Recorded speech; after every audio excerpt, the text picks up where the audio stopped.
se flitet për karrierën, do doja t'ju elaboroj pak a shumë një tezë që shpesher ju kam thënë njerëzve që diplomohen ose që janë në kryqëzimin e jetës tyre. Është raporti që secili njeri në jetën e tij ka me fatin.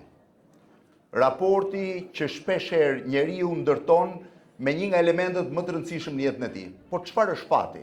Shpesher njerëzit thonë jam pa fat, pata fat, e gjeta fatin apo se gjeta fatin. Fati nuk është diçka e ngurtë, nuk është një autobus që ti rrin në stacion dhe pret të vijë që ti hipësh sipër për të të çuar në rrugën e jetës.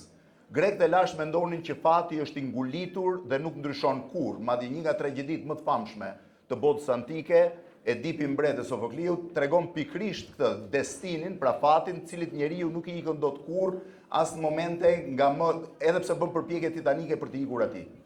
Por unë do t'ju tregoja 3 raste që shpesh herë në jetën e njeriu do të po ja them me raste konkrete, 3 modele se si fati mund ndikojë në jetën tuaj. Një gjë duhet ta dini. Fatin e bëni ju vetë. Fatin duhet ta shihni ju në sy dhe duhet ta kapni në momentin e duhur. Nëse lexoni kujtimet e ish-presidentit amerikan Barack Obama, ai ka një moment shumë interesant që tregon pikërisht çfarë raporti krijon shpeshherë njeriu, kur ka dyzime, kur ka dyshimet e veta, kur mendon nëse është zgjidhja më e mirë apo jo. Ai thotë që sapo ishte bërë senator i Shtetet Bashkuara të Amerikës, pa asnjë karrierë politike përpara, pa asnjë background, pa në mbështetje të fortë të korporatave amerikane, dhe në Amerikë kishin filluar zërat e parë, pra në Washington, që e ftonin atë të bëj kandidat për president të Shtetet Bashkuara të Amerikës. Isha i dyzuar, thotë, sepse nuk e dija nëse mund ta çaja një mekanizëm i cili për më shumë se një shekull nuk ishte çarë kurrë nga njeri i rastësishëm. Dhe vendosa të shkoj të pi një kafe me Ted Kennedyn. Ted Kennedy ishte vllai i John Kennedyt edhe i Bob Kennedyt, pjesëtar i një prej familjeve më të mëdha të politikës amerikane, 36 vjet senator, kandidat për president. Ai thotë mbrita te Ted Kennedy në momentin që vetë Kennedy e dinte që kishte më pak se sa 5-6 muaj jetë. Ishte i smurt. Ula në zyrën e tij dhe po prisja momentin që ti thosha që kam ardhur të pyes, a duhet kandidoj për president apo jo. Befas thotë nuk po ja bëja dot të pyetje. Kennedy hyri në histori, çdo gjë ishte histori në zyrën e tij, që nga fotografitë, personazhet, biseda. Dhe ndërkohë që unë mendova që Kennedy po më tregonte, pra Ted Kennedy po më tregonte jetën e vet, dilemat e veta, një moment ai më tha, Barack, ka 2 mënyra se si njeriu mund të shkojë përpara në jetë. Ose të marrë një vendim momentin e duhur, ose të qaj gjithë jetën që nuk e morje atë moment vendimin e tij. Dhe tha, nuk më tha as pse ka ardhur, nuk më kërkoi as si ti thosha pse kisha ardhur, por me këtë frazë të shkurtër ai e kuptoi për çfarë kisha shkuar dhe unë e kuptova çfarë më tha. Tani cilat janë raportet e njeriu me fatin? Shpeshherë them që fati dhe njeriu kanë 3 kolona kryesore që ti është pak më i ngurtë. Rasti i parë është kur fati është kundër teje, jo për aftësitë tua personale, jo për, po them, pamundësinë tënde, por sepse sistemet apo strukturat shpeshherë politike apo shoqërore janë kundër. Në këtë rast do ju sjell pra kur fati është i pamundur, po e quaj. Është rasti më i keq, nuk vlen për ju, po prapë është për të ditur. Në Shqipërinë e viteve 40 kishte një vajzë të re e cila ishte shumë e bukur, shumë e talentuar, shumë e shkolluar dhe shumë e emancipuar. Ishte një nga të paktat vajza të asaj kohe që konsiderohej me një, po e themi, e shënjuar nga fati. Quhej Musine Kokalari. Kishte mbaruar letërsitë krahasuar La Sapienza të Romës, të gjithë poetët e Shqipërisë asaj kohe i bënin poezi, të gjithë e kishin ëndër të ishin pranë saj. Musine Kokalari për arsye se në vitin 1944 komunistët erdhën në fuqi, ndërtuan një sistem totalitar. Kjo grua që konsiderohej me një fat të jashtëzakonshëm në jetën e saj, që do bënte një karrierë, që do publikonte libra, që do ishte ylli në ngjitje, po themi, i jetës kulturore, u fut në burg, u arrestua, u dënua me 15 vjet burg, më pas u çua në Rrëshen dhe punoi gjithë jetën e saj si fshesaxhie rrugësh. Mbas 40 vjetësh, afërsisht 38 vjetësh, ajo ndroi jetën në vitin 1984, mos gaboj, fiks 40 vjet, e shkruan ditarin e saj, nuk kisha ç'bëja asgjë. Jo se isha e pazonja, po se fati ishte kundra meje. Ky është fati që lidhet me regjime totalitare, ku ti nuk i çan dot, që ti nuk i shkon dot kundër. Ka njerëz që kanë tentuar ta bëjnë këtë, kanë humbur jetën, janë kthyer në eroj, por gjithsesi ky është momenti kur fati të shënjon për keq dhe ti nuk ke çfarë, nuk e lëviz. Unë kam qenë një shembull i kësaj gjëje pak a shumë sepse Në vitet e studime, për arsye të një problemi që kishte me regjimin komunist familja ime, unë konsideroj është ai pa fat, që nuk mund të vazhdoja shkollën e lartë, që nuk mund të kisha karrierë, pra kisha një të ardhme të përcaktuar nga ky fat i keq. Fati e solli që pikërisht ky fat i keq në një moment ndryshoi në vitin 1990 dhe mu kthye në një hapësirë tjetër mundësish. Rasti i dytë, pra rendita dhe që quhet rasti që të shënjon për keq dhe fati të shënjon për keq dhe ti s'ke ç'i bën. Rasti i dytë është rasti kur njeriu e humb fatin e tij. Dëgjoni se ky është rasti më tipik dhe shpeshherë edhe ajo ku shumë veta ngatrohen dhe humbin. Në vitin 1982, një fotograf i famshëm i National Geographic, Steve Mercer, tani nuk e kujtoj emrin, mos ma merrni për të mirë qenë, u gjen në një kamp refugjatësh në Peshawar të Pakistanit, në kufirin mes Afganistanit dhe Pakistanit. Ai pa një vajzë 14 vjeçare me sy blu, shumë bukur, dhe i kërkoi që t'i bënte një fotografi. E bëri fotografinë e vajzës, mbas pak muajsh, mbasi i pa fotografi dhe u bind që ishte një fotografi shumë e bukur, ai kishte sy blu shumë shprehës.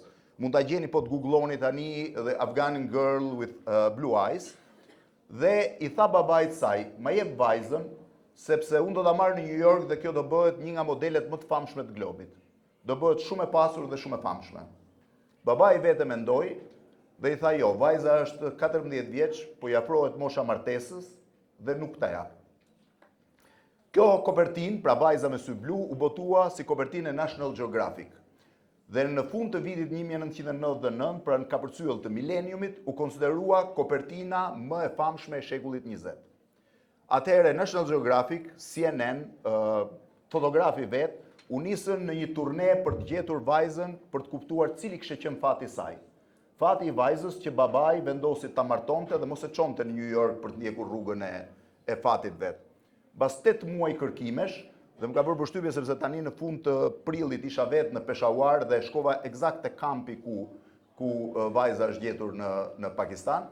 Pas 8 muaj kërkimesh ata e gjetën në një fshat një 6 orë në këmbë nga rruga automobilistike. Kishte bërë 2 fëmijë, siç tha vllai i saj, çoi në orën 3 të mëngjesit dhe tani ishte gati 40 e ca 50 vjeç, thoshte asnjë ditë të vetme të jetës saj nuk pa dritë bukur ose një gjë të bukur. Gjithë jeta saj ishte një ferr i vërtet. Atëherë fotografi National Geographic i pagoi diçka bashkëshortit saj, i bën një fotografi të re dhe kopertina e National Geographic erdhi me fotografinë e vjetër të saj, 14 vjeçare dhe fotografinë e saj 40 vjeçare sa ishte tani, se duhet bëj kalkulimin e viteve. Ishte shembulli më i mirë se si njeriu mund të humbi fatin dhe lumturinë e tij për një vendim të gabuar. Vendimi i gabuar jo se babai nuk donte të ardhmen e saj, por sepse babai mendonte që ardhmja e saj e martuar me një burr aty ishte më e ndritur dhe më e sigurt se sa jeta në Amerikë. Shpeshherë, jo shpeshherë, por në 100% rasteve prindrit nisen për më të mirën tuaj. Prindrit duan ta shohin fëmijën të siguruar edhe mbasi të kenë ndruar jetë. Duan t'i lënë garanci gjithmonë që fëmia do të jetë mirë, po jo gjithmonë mendimi i prindit është ai më i miri për fëmijën. Dhe ky është një nga rastet tipike se si njeriu e humb krejtësisht fatin e tij. Tani do t'ju tregoj rastin e tretë kur njeriu e kap fatin nga brirët, edhe në momentin që i bie dhe arrin ta kaleroj atë. Rasti i tretë unë kam marrë 2 shembuj, një e kam pasur gjithmonë si shembull klasik sepse më ka bërë përshtypje në jetën time, i dyti është një shembull që po e mendoja këto ditë. Në vitin, besoj diku nga vitet 70, një djalë nga një fshat i Prishtinës, nga një fshat që quhej Marec, një 20 km larg Prishtinës, fitoi të drejtën të shkonte në shkollën pedagogjike të Prishtinës. Në atë kohë shkolla pedagogjike e Prishtinës, 14 vjeçar, ishte shkolla më prestigjioze e Kosovës. Quhej Bexhet Pacolli. Vinte nga një familje fshatare që merrej me buqësi, shkoi në shkollë, mirë po pantallonat i kishte me arna dhe këmishën e kishte të grisur, të pastër, të kurosur, po të grisur. Dhe një nga djemt aty i thot ditën e 3 apo të 4 të shkollës, i thuaj prindërve, i tha të blen rroba të reja se ky është institucion, s'mund vish këtu. Mirë po ja thanë sy të gocave, në sy të tjerëve. Ti u mbush një 14 vjeçar që bullizohet në këtë mënyrë përpara moshatarëve të tij, filloi të qante dhe e mori rrugën këmbë nga Prishtina deri në Marec, 20 km, 5 orë rrugë. Harroi që kishte autobus nga ai trishtimi. Shkoi në shtëpi dhe shkoi tek gjyshi. Prindrit ishin akoma në ar, ishin duke punuar dhe i thotë nuk shkoj më në shkollë. Gjyshi i thotë prindrit kanë bërë një sakrificë të madhe, kanë kanë futur shumë miq që ti të merrje këtë drejt studimi për në institutin pedagogjik. Ai thotë jo, unë nuk shkoj. Atëherë gjyshi i nxjerr 50 Deutschmarka që kishte në xhep dhe i thotë hipi trenit sot pa dal prindrit, pa ardhur prindrit edhe shkon në Gjermani ke daja. Ai u nis 14 vjeç me 50 marka, shkoi diku në Beograd, mori vizën gjermane te një kushëri tjetër, shkoi në Hamburg kur mbriti daja s'kishte dalë ta priste, ka një histori shumë trisht se si kishte ngelur pa ngrënë dhe aty në stacion trenit pa një pizzeri u lut atij personit e pizzeria që a mund të pastroj pizzerinë, vetëm jep një copë pica për të ushqyer, dhe më pas 15-16 vjeç hyri në jetë dhe u kthye në Prishtinë si një nga njerëzit më të pasur të Ballkanit, mbas 4 dekadash. Dhe për çudi duhet ishte presidenti i Kosovës, ku kryetar kuvendi kishte pikërisht atë djalin që e përzuri nga Prishtina. Kjo është rastësia e fatit. Njëri ishte presidenti i Kosovës, tjetri ishte kryetar i kuvendit të Kosovës. Më ka qelluar të jem në një darkë me të dy. Me sa duket koha i shëron plagët dhe i pyesja, ti si ja the? Ai mendonte që i kishte thënë një gjë krejt normale, sepse i thoshte i thash vish një rrobë të re. Ai nuk e dinte që prindërit e tij ishin fshat, nuk kishin mundësi ta vishnin, sepse ky vinte nga një familje elitare e Prishtinës. Dhe i thosha Bexhetit, pse të mbushën syt me lot, se ta i gjë normale, sepse unë nuk i kisha këto rroba. Ky është shpeshherë keq kuptimi që krijohet në jetën e njerëzve. Megjithatë, unë do të admiroja faktin e këtij njeriu që arriti 14 vjeç të dëgjojë një zë të brendshëm që nuk e lejoi të qëndronte aty. Rasti i dytë është një rast që e kam zbuluar në studion e emisionit, po që para 3-4 ditësh po e kujtoja sërish. Në vitin 1993-94, një prej volejbolistëve më të mirë që kishte ekipi i Korçës, Donald Suxho, kaloi malin që na ndante me Kosturin, me Greqinë, dhe shkoi deri në Selanik me fare pak lek. Aq pak lek sa mezi pagoi autobusin për të mbritur në Selanik. Shkoi në ekipin e volejbollit të Selanikut dhe ju lut trajnerit të ekipit që ta merrte në ekip. Trajneri e mori, e pa dhe i tha, ti s'ke për të bërë kur volejbolist. Shko në vendin tënd dhe luaj atje te ekipi jot se do jesh më mirë. U detyrua të kthej mbrapsh, shpenzoi dhe ato lek që kishte marrë për të shkuar atje, më pasi doli një bursë për të shkuar në Shtetet e Bashkuara të Amerikës, filloi të luante me ekipin e volejbollit të universitetit, pastaj u bë pjesëtar i ekipit volejbollit të Shtetet e Bashkuara të Amerikës dhe në 2004, 11 vjet mbas kësaj aventurës, në Selanik, eksaktësisht në Selanik, ishte kapiteni i ekipit olimpik të volejbollit të Shtetet e Bashkuara të Amerikës, që mundin finale Greqinë dhe u bë fituesi medaleve të arta të Olimpiadës 2004, eksaktësisht përballë trajnerit grek që kësaj herë stërviste Greqinë që i kishte thënë ti s'ke për të bërë kur volejbolist. Dhe thot, kur mbarova, hoqa fanelën, shkova tek trajneri dhe i thash, po ta lë këtë fanel për të kuptuar që unë bëra volejbolist dhe kësaj here gabove ti. Ky është momenti kur njeriu beson në fatin e tij dhe ndjek brapa. Ka me 10 raste të tilla që mund t'ju them, por ajo që dua të them për të mos e zgjatur shumë, është një gjë e tillë. Fati nuk është një diçka që të gjen në rrugë dhe të kap për krau. Fati është diçka që kërkohet. Fati është zotësi që ti të kalkulosh kur është momenti yt. Ne thoshim zakonisht në shqipe thuaj që sot është ylli yt që ndrin, është një nga aftësitë e njerëzve dhe këtu pastaj që të di, të ndjek fatin e tij, por një gjë, për të ndjekur fatin duhet keni një gjë parasysh. Ju a them gjimnazistëve, ju a them dhe studentëve, ju thash pak më parë, prindrit e duan fëmijën pa kusht. Vetëm nëna dhe babai mund të doj pa kusht, pasgjë, pavarësisht se çfarë mund të jesh. Prindi mendon që fëmijën duhet t'i japi më të mirën. Prindi mendon që edhe kur fëmia është 50 vjeç, është i vogël dhe nuk i merr dot vendimet ashtu siç duhen, sepse gjithmonë beson që ka qenë ai që i ka dhënë vendimet. Por ka një gjë, ndiqni gjithmonë zërin e zemrës suaj. Mos e harroni kurrë këtë gjë. Ka gjithmonë një zë të brendshëm që ju drejton në jetën tuaj për të pasur një karrierë të suksesshme dhe për të shkuar drejt asaj rruge që do keni. Dini dhe një gjë nga unë, jeta është shumë e shkurtër. Vjen një moment kur bën bilancin e karrierës tënde dhe kthen kokën mbrapa dhe vitet kanë kaluar si ujë. Dhe nëse ka një gjë të trisht në jetë, është thuash pse nuk e bëra. Kështu që sa më shumë gjëra bëjni, se dhe po i bët gabim, keni kohë për t'i korrigjuar. Faleminderit. Marrë dy tre pyetje apo?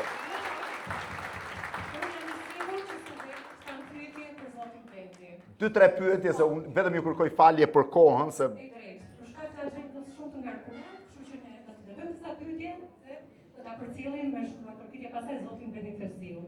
Atëherë, kush nga studentët ka pyetje? Po vaj. Përshëndetje. Unë jam studente vitit. po. Është e pashme. Quhem Anisa Mahau. Vazhdoj studimet për inxhinieri të përgjithshme. Dua të përshëndes në veçantë Skënder Topin, Elona Gazhën dhe gjithë grupin që ne mësojmë në përgatit gjatë gjithë kohës. Pyetja ime është ndoshta shumë normale për ju, por dua që dhe maturantët edhe ne të dimë ose më saktë të marrim një mendim konkret në ju. Duke qenë se jeni figura publike dhe ajo që ju thoni ndikon drejt për drejt në zgjedhjet e thoshës dhe ndoshta në mënyrë indirekte tek të rinj. Si mendoni, një student, për shembull aktualisht që jam unë një infermier, më fal. Sot në Shqipëri duhet të zgjedh mes të shndruajt apo të largohet. Dhe cilat janë ato gabime që bëjnë të rinj sot që mund të kushtojnë në këto 10 vite të ardhshme pra në jetën e tyre. Tani unë e kam elaboruar disi këtë gjë, jam marrë me këtë gjë, unë nuk mendoj që është një gjë e keqe që të rinjt ikin jashtë. Unë mendoj që të shkosh jashtë, të studiosh jashtë, kesh një eksperiencë pune jashtë, disa vite, është një nga asetet më të mëdha që një njeri mund të ketë. Flas edhe një i huaj, një gjerman që mund të shkojnë në Holland, një holandez që mund të shkojnë në Indi, bota sot është globale, lëvizja është normale. Natyrisht që unë mendoj dhe gjëja më e rëndësishme që kthimi të jetë në Shqipëri. Njeriu të kthehet për ta bërë karrierën në Shqipëri. Por tani këtu ka një gjë. Ja marr shumë në muajt e fundit për të kuptuar. Shqipëria për fatin ton të keq ka favorizuar edhe rrethanat historike shumë brezin tim ose ndonjë brez më poshtë dhe është krejtësisht e disfavorshme për të rinjt. Të rinjt e kanë shumë të vështirë karrierën sot, të rinjt e kanë shumë të vështirë ekonomikisht të çajnë sot, të rinjt e kanë shumë të vështirë sot të kenë një shtëpi të tyre siç e kanë prindrit e tyre. Çfarë ndodhi? I gjithë konsolidimi i pasurisë komuniste për 46 vite në një dorë u shpërnda. Çdo prindi juaj minimalisht ka marrë kryesisht, ka marrë një apartament që u dha në vitet 90, që sot është një aset që mund të kushtoj 50, 60.000, 100.000 euro, pra ka marrë diçka. Sot një njerëz që del me rrogat që ka, me çmimet që janë, me një lloj po e quaj zbehje të nivelit klasës mesme ka shumë vështirë. Dhe këtu duhen politika në gjykimin tim shtetërore për të mundësuar dhe për ta bërë atraktiv vendin për të rinj, për të udhëtuar, për të punuar jashtë, për të pasur eksperienca në mënyrë absolute bëheni. Çdo eksperiencë që ke në jetë është një aset. Nuk ka gjë më të rëndësishme se sa eksperienca në jetë. Do mund të kesh para pa fund, mund të kesh jetë mirë, po nëse nuk ke eksperiencë, je një njeri i gjymtuar në një sens, në sensin intelektual po flas, sepse njeriu mund të. Eksperienca është e jashtëzakonshme. Eksperienca është unë e vëre shpeshherë sot në takime ndërkombëtare kur ulem tavolina dhe ju them që kam qenë në 161 vende të botës, apo kam intervistuar personazhe këtu aty dhe është, me njerë kthehem qendër vëmendjes që tregon më shumë lidhet me eksperiencën, me atë që ti ke se sa me gjën. Kështu që mos ki fare frikë të përballesh. E dyta është një sfidë për të kuptuar dhe ti që ku është përgatitja jote profesionale në raport me nivelin ndërkombëtar. Pra nuk mund të themi që është një gabim nga ana jote. Jo, absolutisht s'është gabim. Por nëse kthehesh do ishte shumë mirë.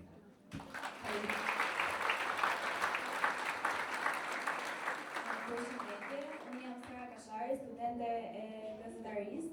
Unë kisha një pyetje fare të shkurtër, në fakt, por më jeni shumë të madhe për mua. Sa vështirë është të mbetesh objektiv në një realitet me presion politik dhe social? E para të mbetesh objektiv është shumë e vështirë edhe në jetë. Prandaj o solla të shembullin e Bexhet Pacollit dhe s'po ja them emrin se i ndjeri nuk jeton më, që ai e konsideronte mirë gjën, kishte thënë një gjë që të vishte pantallona më të reja, ky tjetri, pra objektiviteti është vështirë. Nëse më pyet për situatën mediatike sot në Shqipëri, po da them me një fjalë në gjykimin tim është në nivel shumë herë më të ulët se sa ka qenë përpara, shumë më pak demokratike se sa ka qenë përpara, me shumë më tepër presion se sa ka qenë përpara dhe me më pak profesionalizëm se ka qenë përpara. A është më keq kjo? S'di ta them sepse sot jetojmë në një shoqëri ndryshe. Do të thënë, sa po e thosha me profesor Malaj, që dikur personat që vinin në debat bënin një përgatitje të thellë, kishin një seriozitet. Sot ti mund ta marrësh dhe nga rruga gjysore para dhe ai vjen dhe pa të pyetur për çfarë është debati. A është më mirë, a është më keq? Ndoshta është një kohë ndryshe. E dyta sot për objektivitetin, ti nuk jeton dot më vetëm brenda gazetarisë ishe klasike. Dikur kur ti studioje gazetari kishte të drejtën të gjykoje publikisht të tjerët. Pra kishe drejtën thoje që Malaj apo Ajdari janë të mirë, janë të këqij, ta jepte këtë profesioni që kishe. Sot këtë drejtë ka çdo njeri në rrjet social. Hap Instagramin apo TikTokun të bën cop apo të ngre lart. Kështu që ky element që ka qenë element fundamental në raportin e gazetarisë. Dikur un kam pasur parimin bazë që çdo gjë duhet ta verifikoje në 2 burime. Sot jo në 2, po në gjysmë burimi. Ndonjëherë edhe sa jo vetë. Kështu që atë më shkeq nuk them sepse është gjithë shoqëria që po shkon këtë drejtim. Thjesht po transformohet. Domethënë po ju them një rast fundit për të mos ta zgjatur, në vitin 2000 do bëja një intervistë me Jusuf Brionin. Jusuf Brioni ishte një nga personazhet e rrallë që kishte Shqipëria. Në vitet 30 kishte qenë shumë në Francë dhe në Itali në asaj kohe. Një nga njerëzit më të kulturuar kishte bërë një libër që në Paris ishte bestseller, Le Monde et Fossé Souvenir d'un Européen. Edhe unë e thirran për intervistë. Jusufi s'ka dhënë asnjëherë intervistë televizion, kur erdhi ne i nxorëm një kamerë përpara. Ai u nervozua shumë, kishte një çantë dhe vuri para fytyrës. Edhe u nervozua, nuk po ulja dot. Dhe i thash, Jusuf, po çfarë? Se unë e njihja që fëmijë. Tha, e çfarë kam bërë unë, tha, që të dal në televizor të flas.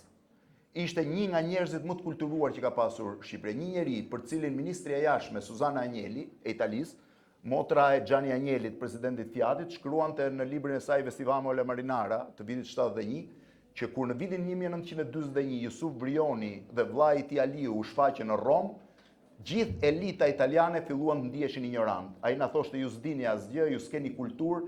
Ky njeri thoshte pse duhet dal unë, çfarë kam bërë unë dal në televizor? Të mendosh sa budallej dalin sot për ditë dhe flasin me sigurinë më të madhe, ti e kupton se shoqëria të shkon drejt një niveli tjetër. Edhe një të fundit.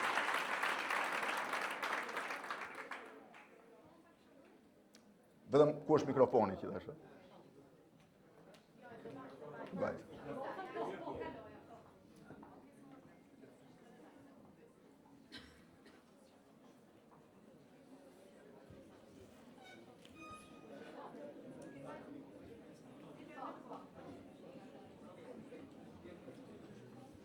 Përshëndetje, unë jam një studente e gazetarisë viti i parë dhe doja t'ju pyesja nëse sot ju do ishit përsëri një student mosha jonë viti i parë për çfarë do ta kishit vazhduar shkollën? Ndoshta do ishit përsëri gazetar?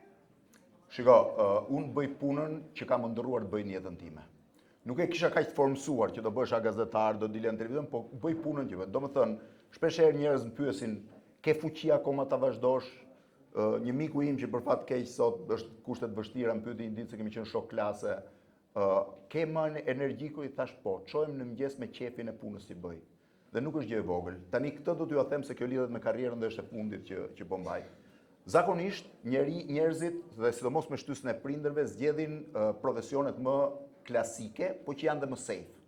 Që ti lëviz në safe zone, arkitekt, mjek, inxhinier, domethënë kjo pjesë profesionesh që janë klasike. Ndërkohë që brenda teje mund të kesh një dimension që të fton drejt një profesioni tjetër. Jo gjithmonë njerëzit bëjnë punën që kanë ndëruar të bënin jetë. Ka shumë pak. Mbaj mend disa vjet më parë pse. Njeriu detyrohet të punojë për të mbajtur familjen. Njeriu detyrohet të punojë për të fituar. Ndoshta puna që ka ndëruar të bëjë është një punë që nuk i jep të ardhura, se është një punë me pasion, po pa lek, dhe ai gjen një punë tjetër që jep shumë të ardhura. Por të bësh punën që ndron të bësh është një kënaqësi në jetë. Para disa vitesh mbaj mend jepte një intervistë Alan Greenspan, që ishte njeriu më i rëndësishëm i financave amerikane, drejtori i Federal Reserve-s. Dhe gazetarja që e pyeste i tha, ti je njeriu më i famshëm i financave të botës, ke ndetur kaq vjet drejtori i Federal Reserve-s, çfarë mund të kesh tjetër në jetë? Tha, jo, tha, sepse s'kam bërë punën që kam ndërruar si fëmijë. Dhe ajo ngeli. Tha, po çfarë? Unë tha, jam bërë shumë i famshëm financa, kam fituar gjithçka, po unë ndërroja të bësha pianist.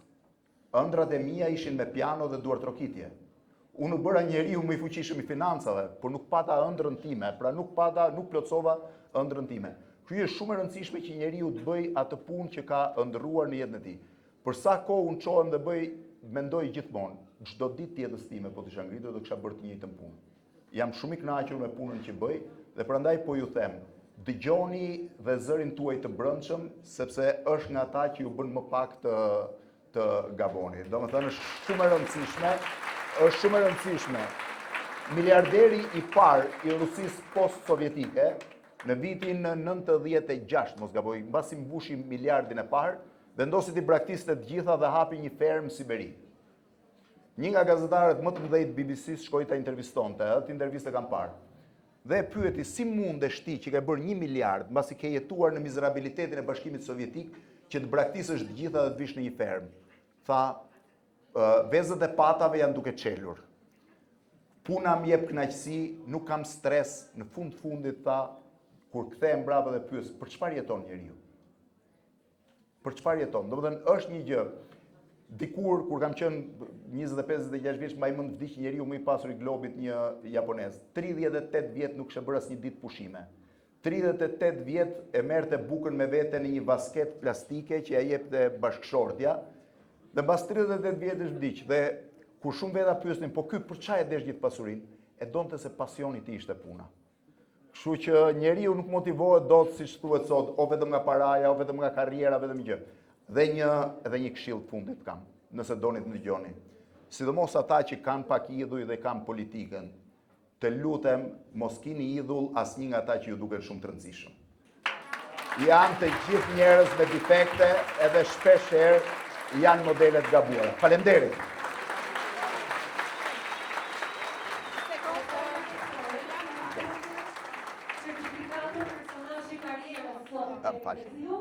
Si të dorëzoj certifikatën në emër të gjithë institucionit, personazhi i karrierës për Universitetin e Elbasanit. Shumë faleminderit.